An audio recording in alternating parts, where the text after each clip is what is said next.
Good afternoon, traders. This is Henry, and I'm here to bring you the obvious.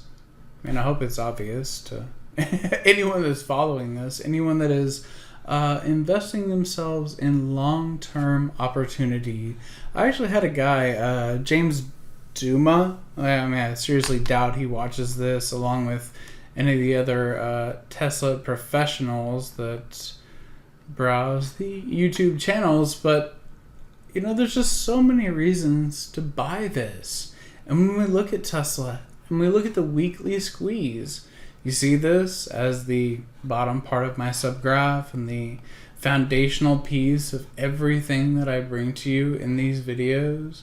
So if we run it from the, actually just a touch right into here, but we'll find that there will be resistance along the way. You know, it's had a fascinating run from all up through here, right?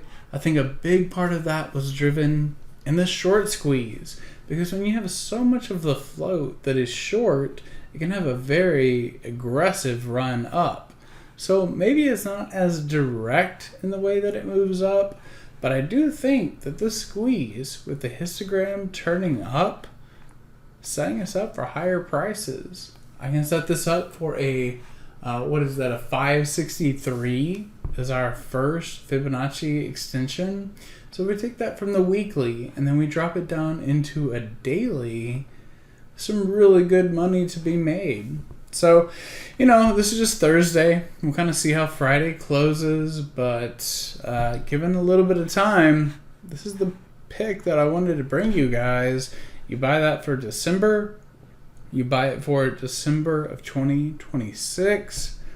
I think you'll do okay. So I'm going to keep it simple and sweet. Hope you make some money off it. Hope to see you in the chat room tomorrow. Hey traders, this is Henry with simplertrading.com. I wanted to thank you for watching today's video. I hope you found it helpful.